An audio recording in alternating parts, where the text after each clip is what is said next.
So welcome everyone. Nice to see you all.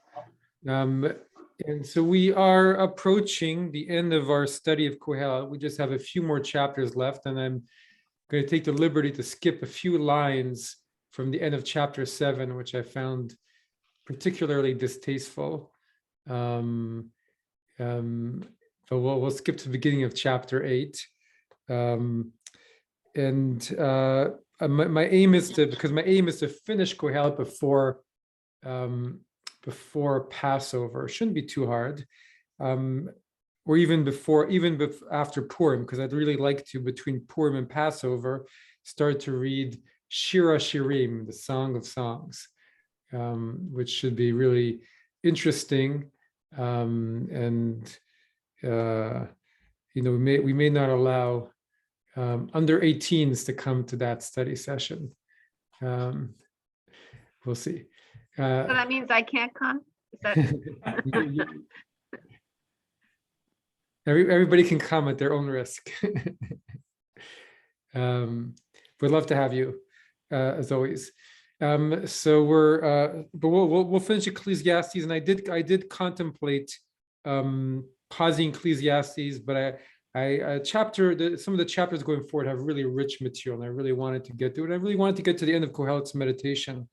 There is a wholeness to it, and we've really gone so deeply into it. I thought we had to do it justice and give it its due. So we are now in chapter 8. Anybody have any thoughts or statements before we continue? Phil, yeah, thank you. I just have a question. You're canceling Kohelet's famous misogynistic lines. Is that what you're doing? The two misogynistic lines. I just wanted to say they're very famous verses. People quote them all over for it, good or ill. I didn't realize you were going to decide that when you didn't agree with Kohelet. When you didn't agree with Kohelet, you would not. I saw the look on your face when I said it.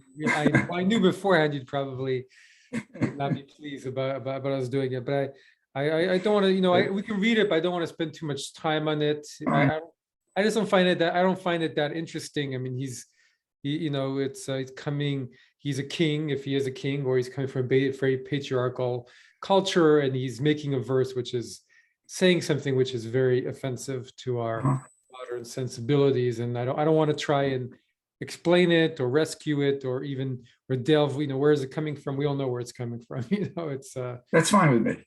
By the way, yeah. We'll read it. We'll read it just so that verse 26, because we read 25 or we read 24 last time. So let's, Alan, just read here, and then we'll go to the end of chapter 8, and we won't comment, but this way we'll say we've read the whole book. Go ahead. All right. Well, with that introduction, how could I not want to read this? Really? I put my mind to studying, exploring, and seeking wisdom and the reason of things, and to studying wickedness, stupidity, madness, and folly. Now I find woman more bitter than death. She is all traps. Her hands are fetters, and her heart is snares. He who is pleasing to God escapes her, and he who is displeasing is caught by her. See, this is what I found, said Kohelet, item by item in my search for the reason of things. As for what I sought further but did not find, I found only one human being in 1,000, and the one I found among so many was never a woman. But see, this I did find. God made men playing, but they have engaged in too much reasoning. Okay. Chapter 8. Okay, shall I continue? I think so. Okay. This is like many patriarchal cultures. Maybe just I recently came across a story of was she Jewish? I can't remember if she was Jewish, but a woman who traveled in the beginning of the 20th century to the East and became one of the first foreigners who got involved in Tibetan Buddhism. So many foreigners, so many Westerners love Tibetan Buddhism, but as a woman, she encountered the same kind of same kind of thoughts in Tibetan Buddhism as here or in Kohelet, and many cultures had this attitude which it has no place from where we live. Go ahead. Hey, Ecclesiastes 8. Who is like the wise man, and who knows the meaning of the adage, a man's wisdom lights up his face, so that his deep discontent is dissembled? I do. Obey the king's orders, and don't rush into uttering an oath by God. Leave his presence, do not tarry in a dangerous situation, for he can do anything he pleases. Inasmuch as a king's command is authoritative, and none can say to him, "What are you doing?"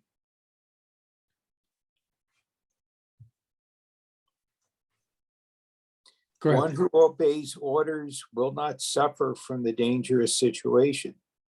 A wise man, however, will bear in mind that there is a time of doom, for there is a time for every experience, including the doom, for a man's calamity overwhelms him. Indeed, he does not know what is to happen, even when it is on the point of happening. Who can tell him? No man has authority over the life breath to hold back the life breath. There is no authority over the day of death.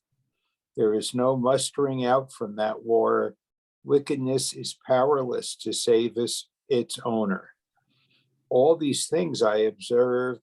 I noted all that went on under the sun, while men still had authority over men to treat them unjustly.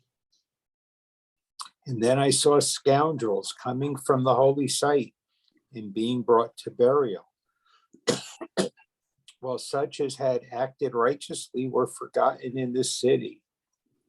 And here is another frustration. The fact that the sentence imposed for evil deeds is not executed swiftly, which is why men are emboldened to do evil. The fact that a sinner may do evil 100 times and his punishment still be delayed. For although I am aware that it will be well with those who revere God, since they revere him, and it will not be well with the scoundrel, and he will not live long, because he does not revere God. Here is a frustration that occurs in the world. Sometimes an upright man is requited according to the conduct of the scoundrel, and sometimes the scoundrel is requited according to the conduct of the upright. I say all that is frustration. I therefore praised enjoyment, for the only good a man can have under the sun is to eat and drink and enjoy himself. That much can accompany him in exchange for his wealth through the days of life that God has granted him under the sun. For I have set my mind to learn wisdom and to observe the business that goes on in the world, even to the extent of going without sleep day and night. And I have observed all that God brings to pass. Indeed, man cannot guess the events that occur under the sun, for man tries strenuously, but fails to guess them. And even if a sage should think to discover them,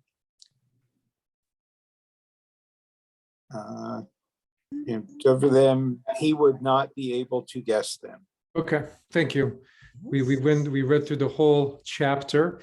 And if some of you have different translations, especially the first half of the chapter, you might have been wondering what is going on here, because the Hebrew is very, very cryptic. And you can, if you look at our new JPS translation, which is the one we're using, which is a default one on Safari, and maybe I just thought maybe I'll try and bring two translations up on screen next to each other. You'll see a lot of A and B's and C's and E's, and that's the commentary from the translator saying, we're not sure that what we did was correct, i.e. there could be many different ways of reading this. And they're cryptic, but there is a quite an interesting, and in my mind at least, beautiful kind of logic tying much of this together. So I'm going to try and see if we can put some of this next to have two. I'm not sure that this will work well, but let's see. Can you see me what I'm doing right there? Let's see. Yeah. Okay, well, it doesn't seem to be working very well. Okay, I'm going to close this. And I think we'll just have to go back and forth and mention the different translations that we each have.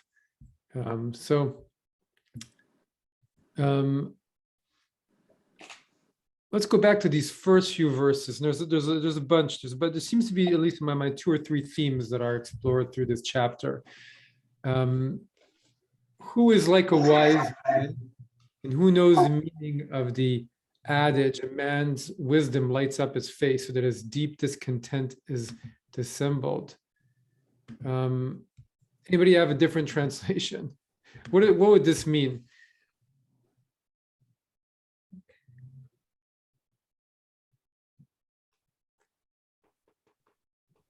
It's saying, what does it mean to be wise?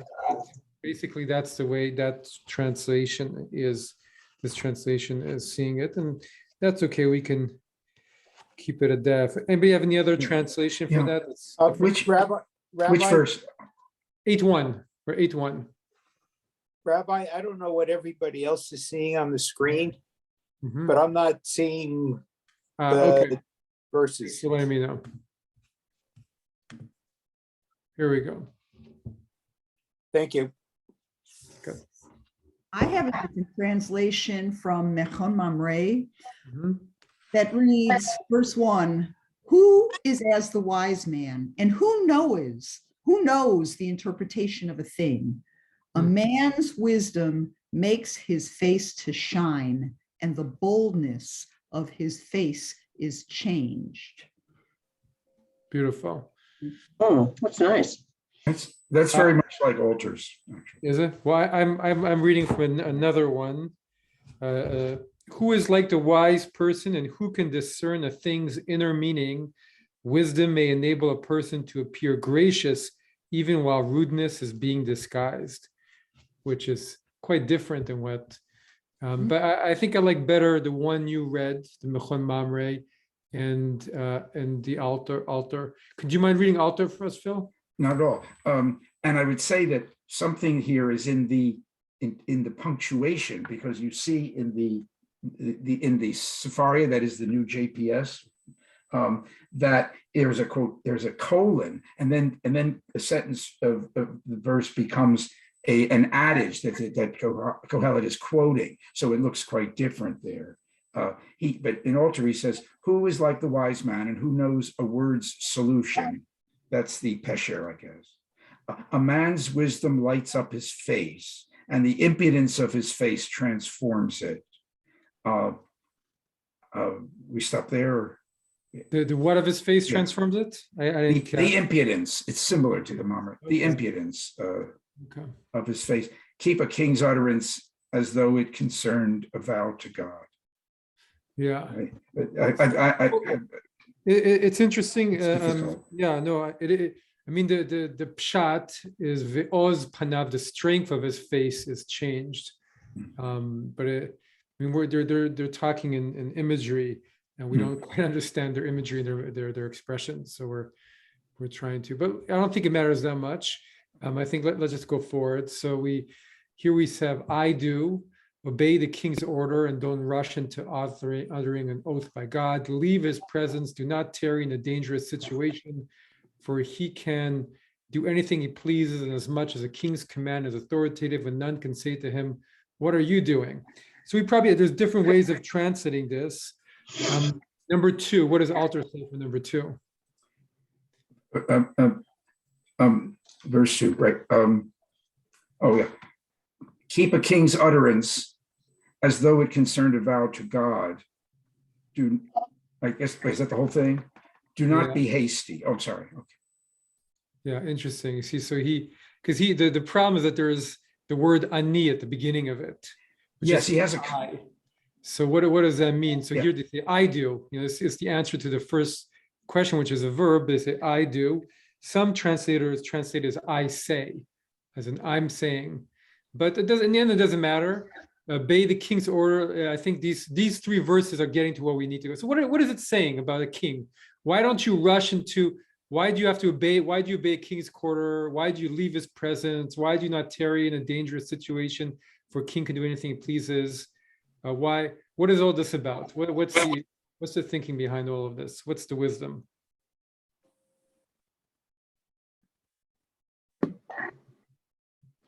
Be careful of power, right? Yeah, kings are dangerous because they're powerful. Be careful of powerful people, right? On some level, don't underestimate people who have authority and power, what they can do to you, right? I mean, we live in a society where it's generally a rule of law, so we have means of addressing people of power, but it doesn't always work. Power and authority have a way of, this thinking goes deeply into the rabbis' thinking, right? Because after the destruction of the Second Temple, right, the Jew in that whole period at the beginning of the Common Era, the Jews at first, supported by the rabbis or by many rabbis, supported rebellion against the Romans, right?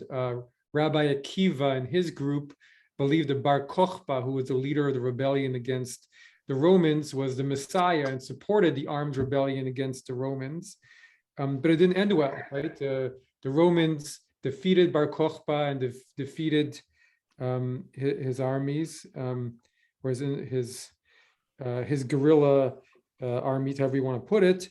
And then the Jews suffered a much greater defeat and were exiled from the land, and hundreds of thousands, if not more, were killed.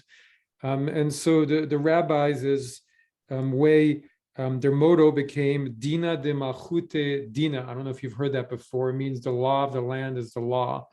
And so, we have our Jewish laws, we have our ways of being, but the rabbis took on the impetus of and the philosophy of respecting the law of where you are, because if you want to survive, if you want to be able to go under the radar, and because it often does not go in your favor when you try and stand up to power unless you have some kind of power to resist it, because power can be ruthless, right? The king's command is ruthless. So of course, there's still moments, the rabbis realized as a minority, first then, in Persian lands and Roman lands, later, in throughout Europe or the Middle East, how powerless we were, and that you can't easily show acts of rebellion or disobedience, but they still found other places where you do that.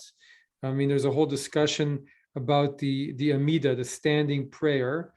Are you allowed to interrupt your standing prayer in the middle? And so they say if a snake wraps itself around your leg, you can't interrupt your prayer. You have to continue praying. But then there's a discussion, what if the king comes and tells you, says, hi, how are you? Do you stop your prayer so you answer the king back so the king doesn't get offended by what you're saying? Because when you offend people in power, that's when you get into trouble, right? So, and ultimately, not in the Amida, but for the Shema, you do interrupt your prayer to answer the powerful person, because your life is in danger, right? We've realized that over 2,000 years of exile, that you be careful when you're dealing with power. Power is, earthly power is ruthless.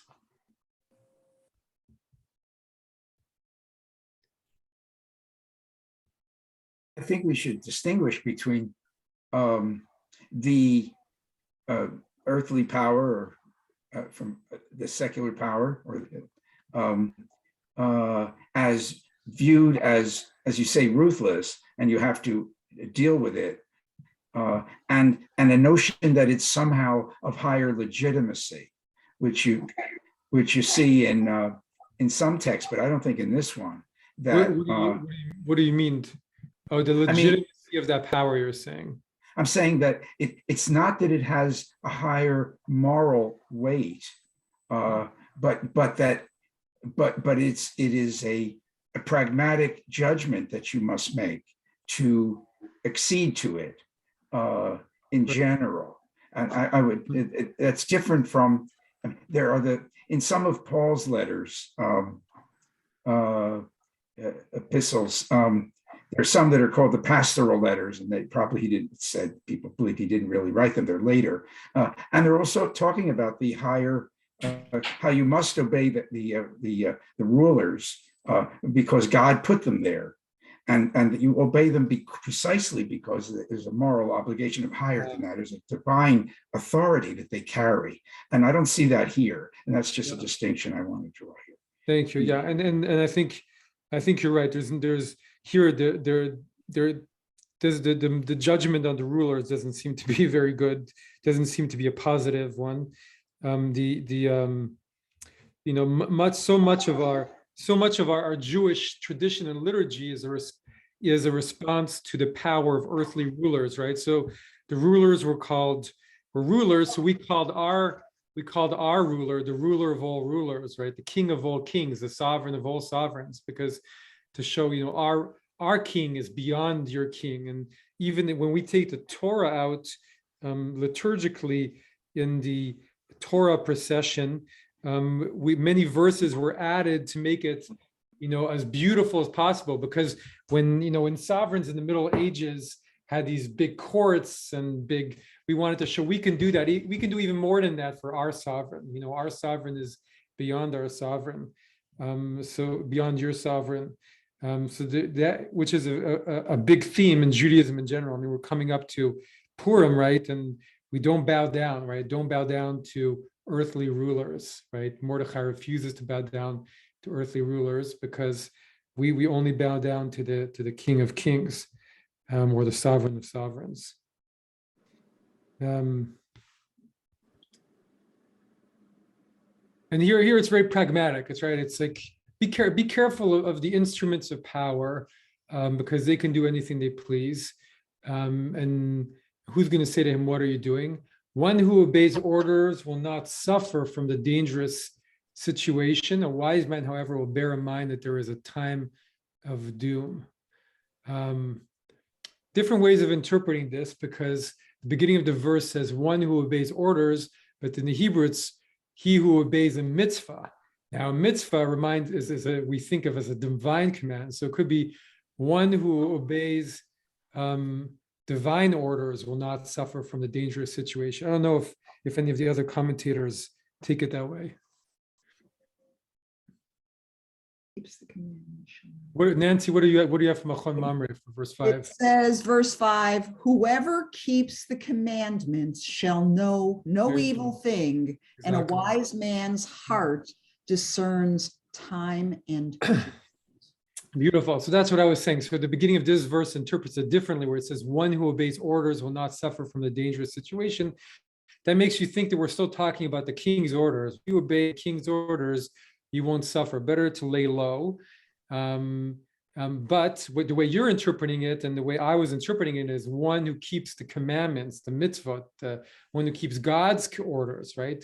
If you keep God's orders, which also may be saying lay low in terms of man's orders, but faithfully obey God's orders even more, and you'll be okay. A wise man, however, will bear in mind that there is a time of doom. In in the Koran translation, Mhm. in their commentary, and it's actually on going back to verse 2, but I think it applies, is that you're obeying the king because the king swore an allegiance to God. And presumably what the king is doing is in consonance with the laws of the Torah. That to me, that sounds like a kind of somebody who's trying to make the verses work with later tradition. But it sounds like what Phil was saying earlier. To me, at least, the simple meanings is like, be careful of the king, not because the king is right, but because the king can get you. You know, in my mind, what I was thinking through some of these verses is, in any situation, this professional also, you know, sometimes, you know, you forget, one can forget, and depending what one's position is, the power of the boss. You know, I mean, the boss has limits to their power, but you know, people in their authority, you know, people get so easily offended when you somehow stand up to their authority, especially publicly, and they will go down, you know. So it's like, I was thinking of one needs to, people who have authority, one, and who are into their authority, one should be aware of it and how we deal with them, because people who have authority easily get offended when their authority is being challenged, and they take it as a personal offense, and will strike back with all their power and ruthlessly in an authoritative way. And I think it's the dynamics of power are just very, again, thinking about the book of Esther coming back, and King Achashverosh and Haman, right? Haman is so offended by what Mordecai does to him, right? He won't bow down to him, that he wants to kill all the Jews, right? That's that kind of authority, you know. People in authority and power have just ignored the human element, and suddenly are doing horrible things because their power has been challenged, when their ego, and you know, in positions where people have a lot of power, even when we feel that we have a righteous claim against their power, sometimes it's better to finesse it than to deal with it. That's my, If I may comment, because I was thinking of Esther during this whole conversation too. And I mean, there are a couple things out of that, you know, Mordecai on one level, I mean, he had respect for authority because he had respect for the king. And he actually saved the king's life at one point during that book. And I might be reading between the lines on this, but he made the choice on violating human law versus God's law, and whether he was going to bow down to Haman or not. That's kind of my take on that. And when Esther went forward and approached the king on behalf of the edict, she still did it within the confines of appropriate behavior, you know, toward the king, and took her life in her hands to do that. And so anyway, that's kind of some of what, and talking about fickle power. I mean, the king was totally fickle.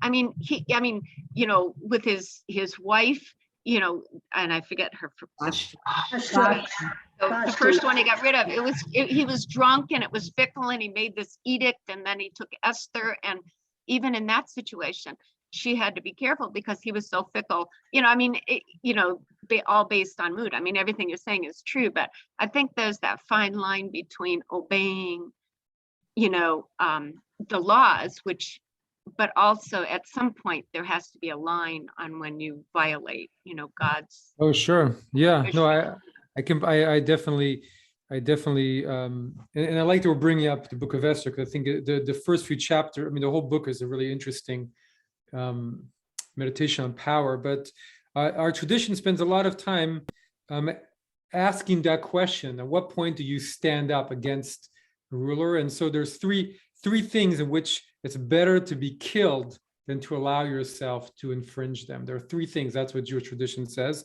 And one of them is idolatry and bowing down, that's what they were saying. Mordechai was better to be killed than to bow down to Haman.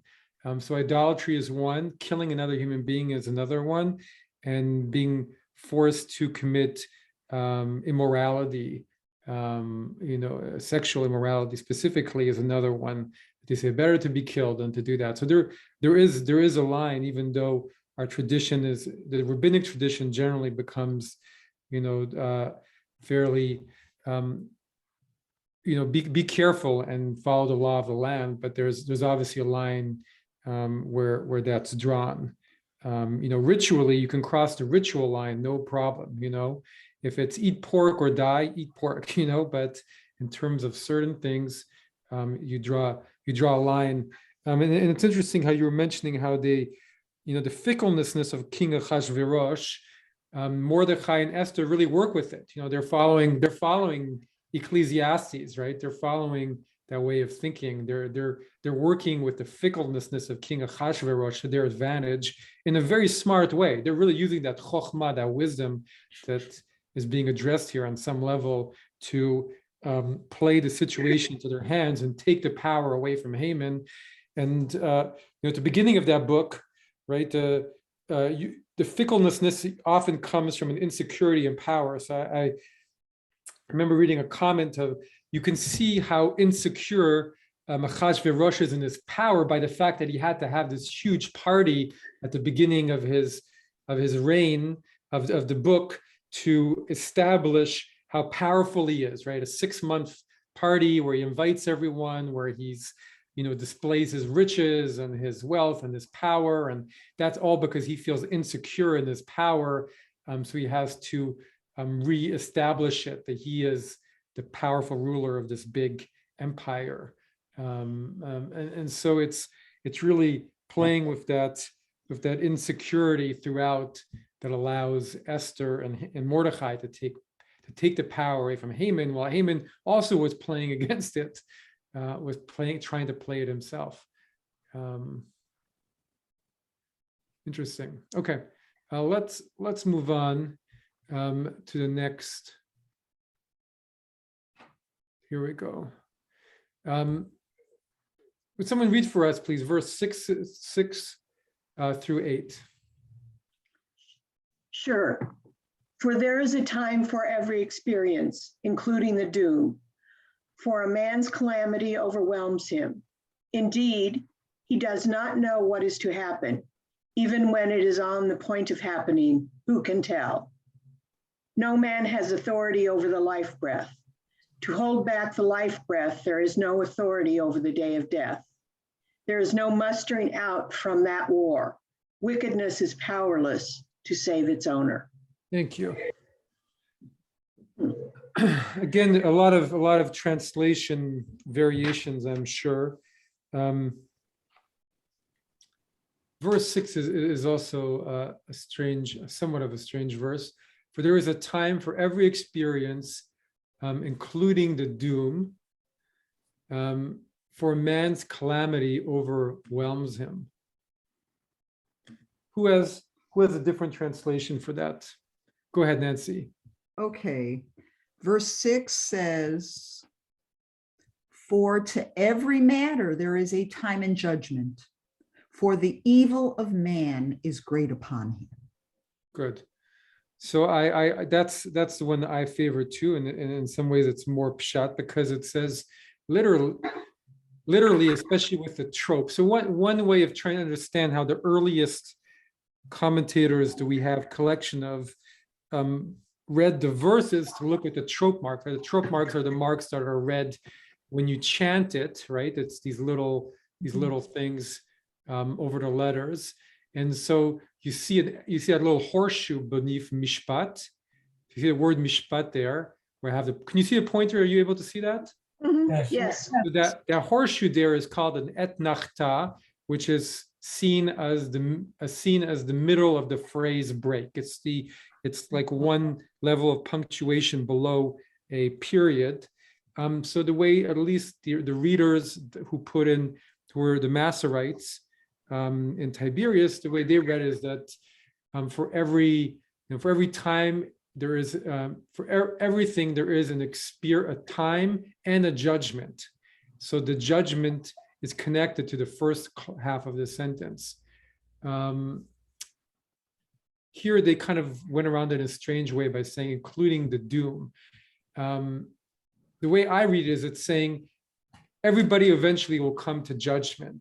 Everybody will come to judgment. That's, maybe we can't always tell when the divine judgment arrives, right? But it will at some point come.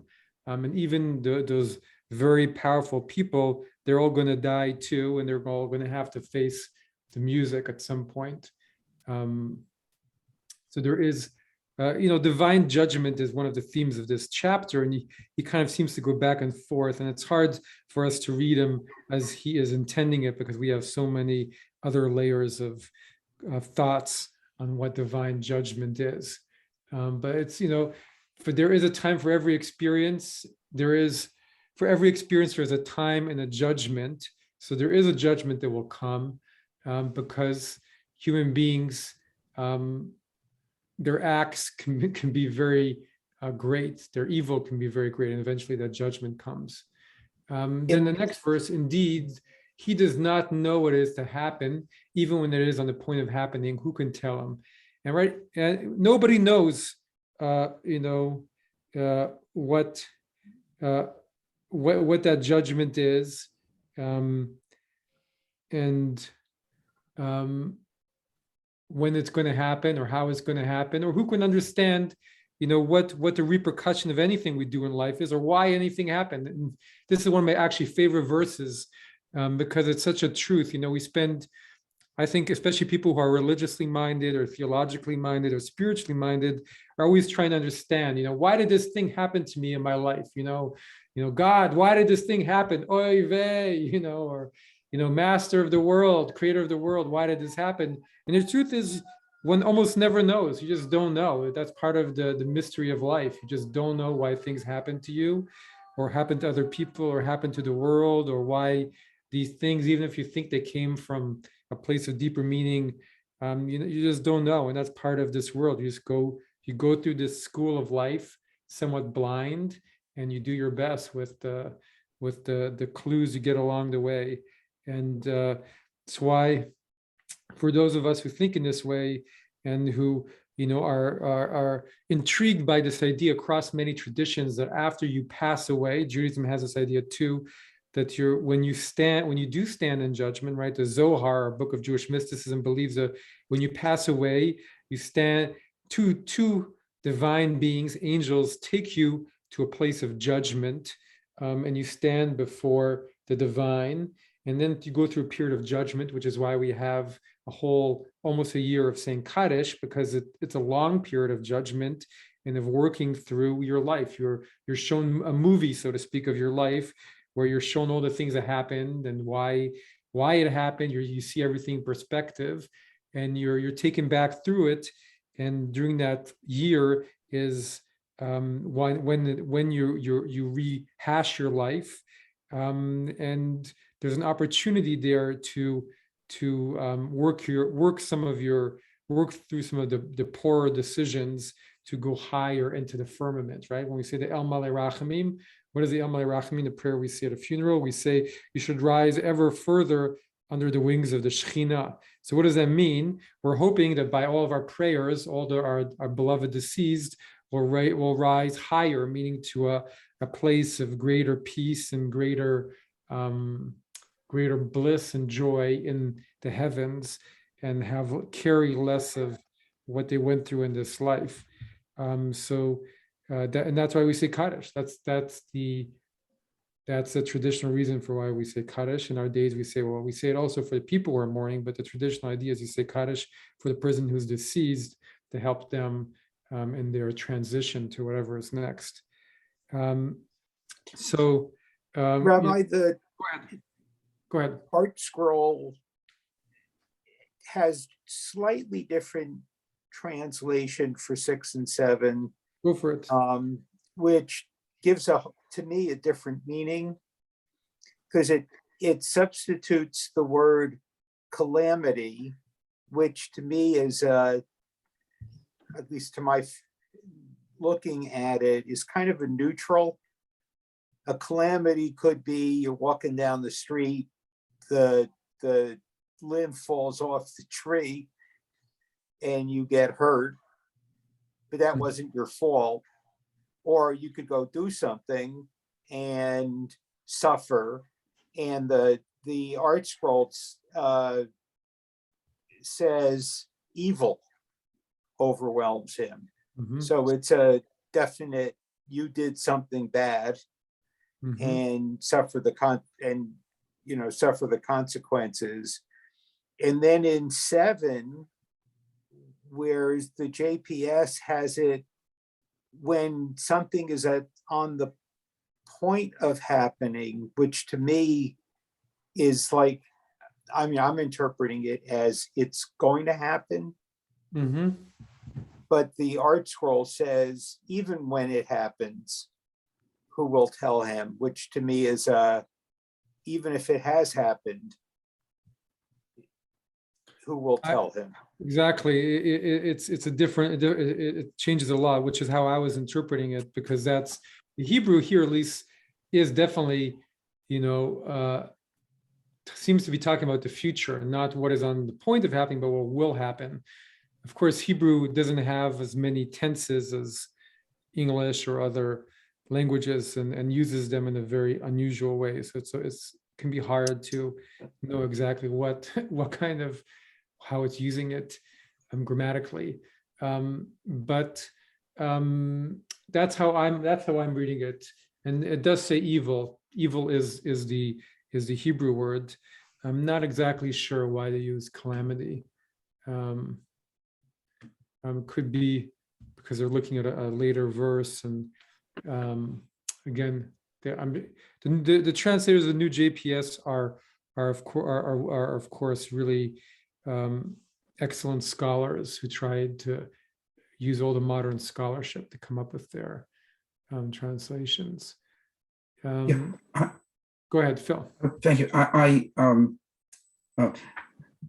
There are so many difficulties here, but I'd like to focus on one just of a basic question that occurred to me reading it, and I see that Alter discusses it, which is when they talk about this time, this 8 umishpat, whether it's the time of judgment or the time and the judgment, and there's textual questions there and manuscripts. But putting all that aside, he asks the question, after the previous verse is about the king, are we talking about the judgment of a human king, human Exactly. ruler, Yeah. or about a divine judgment? And you can read it, all these verses, either in a way, either way. But I just want to point out that there is that a question. Part of that is just about the power of the powerful man, or it's about, that's really all I wanted to.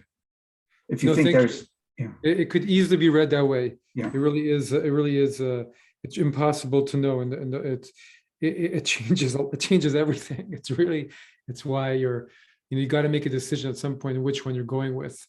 And our commentators had the same trouble. Rashi and even Ezra, and they're all translating in different ways, because it's just don't know. Is it an earthly ruler or is it God?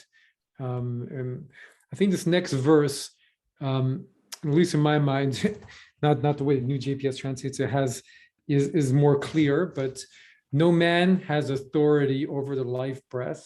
To hold back the life breath, there is no authority over the day of death. There is no mustering out from that war. Wickedness is powerless to save its owner. I read it much more according to, I think, older translations, because the word for life breath is also wind. So no man has authority over the wind to hold back the wind, i.e., you can't deal with you can't tell the wind what to do. The wind is going to blow over the fire to destroy the houses in Malibu of the wealthy people just as much as it's going to, pull the fire to destroy the homes of the less wealthy people or the less powerful people. And there is no authority over the day of death, right? You can't have power over death. And there is no mustering out from war. Here they say that war, but it could also be just war itself, right? You can't get out of war, and there's endless wars that have taken, the power and wealth of very powerful people, right? You're 1 second you've got your villas and your bank accounts, and then a different government comes in and confiscates all your money and your villa, and suddenly you're expelled and going somewhere else. And or the French Revolution, even worse, your head's under the guillotine. So I think that's the more traditional way of reading this verse, which is that it's referring to the forces of the world which are beyond our ability to control, and that should give one a sense of not wanting to turn in an evil way, perhaps, but also of just living life knowing that that's the case. And even though we're beings who seek out security and comfort, knowing that there's a truth there, that we don't have control over that or over death.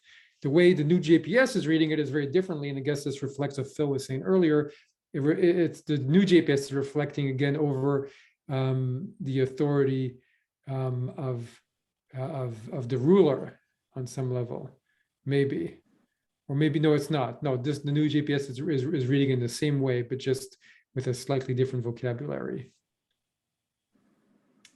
It's talking about life breath instead of wind. It's referring where we don't have authority over our life, right? We can't. Everybody's going to die, no matter who the ruler is. Anybody have anything they wanted to add or think about here? I have just a question. Because Alter doesn't like the life breath, although many obviously follow that, because he says something that maybe you can explain to me. He says the construction is unlikely, that is, as opposed to just the wind, because the verb to shut in or imprison is more appropriate to the wind. Which verb is he talking about there? Lichlo. I see. Okay, thanks. All right.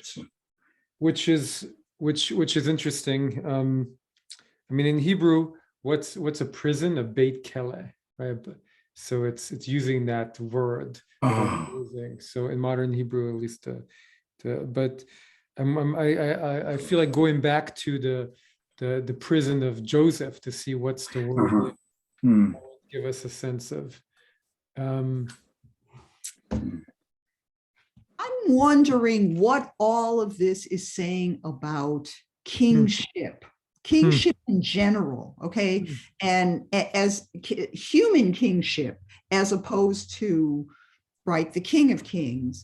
And the reason I'm thinking this is because I'm thinking how this has come out of the history that is presented in First and Second Kings, or summarized in Chronicles, First and Second Chronicles. There are very few good kings in the text, in Tanakh. And I'm just trying to think of who the good kings are. I mean, David is beloved of God, but was he a good king? I mean, he was a warrior, he unified, he built onto his empire, but after his death, right? After his death, everything falls apart. Everything starts to fall apart before he dies. After Solomon's death is even more, but right. And then there's the split, and I'm thinking about all the Israelite kings, and all I can remember a good one is good King Asa. And then on the Judean side, the only good one I can remember is like at the very, very end, right? There's Josiah. Right? Josiah and maybe Jehoshaphat, and like that's it. There's a few others. Hezekiah is a good king too, but there's. Okay, but my point is there are very, very few examples of what a good king is in the text, and even Hezekiah has an issue at the end of his reign where he I forget precisely what it is, but he also winds up turning away from the King of Kings, right?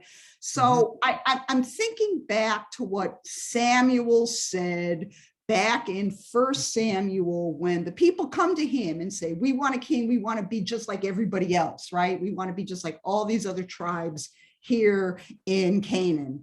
And Samuel is very direct. He says, you don't want a king, you have a king. What do you want a king for? A king is going to dominate you. He's going to take your daughters. He's going to take your land. He's going to take your wealth. He's not going to be good for you, right? But he acquiesces to the people because the Lord says, you can't change their mind. You better give them a king. And I'm wondering, so they can find out for themselves, is what I've always wondered. So I'm wondering now, as we're reading this, how I'm wondering what Judaism's concept of king is, okay? Because in the text, there are no good examples. That's got to be for a reason, right? And then here we've got Kohelet talking about, well, you know, kings are, they're tricky, right? Kings are powerful, and their authority is dangerous, and how difficult it is to interpret all of this. I'm wondering if there isn't just a larger commentary on political kingship here. You know, definitely the ideal, right? The ideal in Judaism, I mean, the ideal biblically, as the biblical story through those books says it, would be a prophetic rulership, because the prophet has God's direct word and God's direct command. So if, you know, when Samuel was leading the people knew that Samuel was 100% doing what was good for them. I mean, his sons weren't, right? His sons were corrupt, but he was going to lead them with God's direct command. And how much better can you ask than that? Because God is all knowing and God is all good. And so that's the ideal. And humans, you know, even David, who's a king who turns to God, right? He's not a prophet really, but he's a God. He's a lover of God. He's the writer of the Psalms. He's a poet. You know, he's inspired. He's definitely inspired. And King David had his faults because he's a human being and power corrupted him at different moments. I mean, he comes out actually looking good, in my opinion, compared to all the other kings, because he repents, right? He repents sincerely and authentically from very grievous wrongs he committed. And he loves God throughout. And he loves God throughout his life. Yeah. And at the end, he's got somewhat of a redemption, and he paves the way for Solomon. And it's really interesting to have this in Solomon, because Solomon, on one hand, is the king who builds the temple and who truly takes David's kingdom to the next level, but it also unravels very quickly. And there's inbuilt criticism within the Tanakh, the Bible, of Solomon's, at least it's not 100% apparent, but it seems to be, of his using of forced labor to build the palace and the temple, and his taxation, and obviously of his many wives, and of his idolatry, and of himself. So the power corrupts. That message it drives through. Very clear, yeah. It's all the way through it. On the other hand, you know, the tradition after it is always clamoring for a Jewish king, right? We're always, you know, Mashiach. What is the Messiah? The Messiah is a Jewish king. I guess it's a prophetic king. Eventually, it turns into a prophet or redeemer.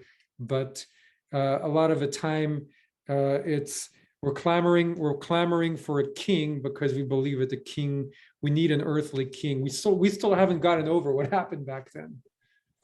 We still want that ruler. We still want that ruler who will help us, unite us on some level. But the ideal is to work with a prophet, if we had, or prophetess, you know, or prophets and prophetesses. Thank you.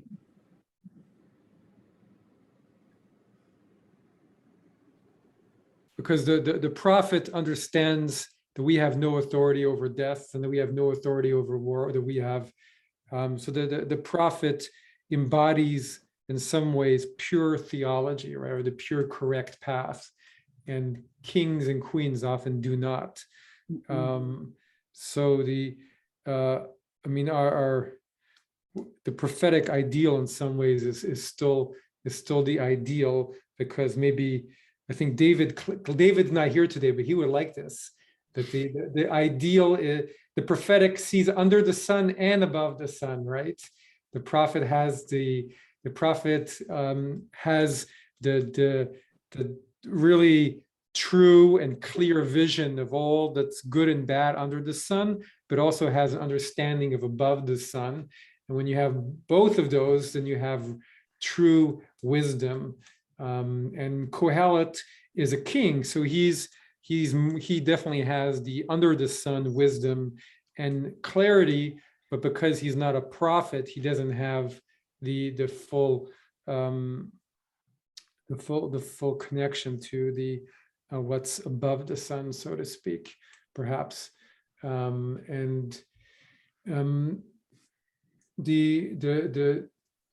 The meditation on power, I think, is still so powerful and relevant to us, even where we stand today.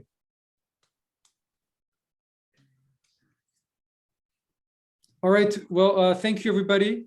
Let's continue the discussion next time. Let's keep bringing in I like how you brought that in, Nancy. I think that's that whole discussion is so prevalent in that part of the Tanakh, and in writings, we're probably hundreds of years away from the essence of that discussion, but you can't ignore it. And I think it's present throughout the tradition, that discussion of king or no king, and what are we striving for? And I think to bring that in here is really interesting, being that it's coming in the work from a king who's talking about the limitations of earthly power. Yeah.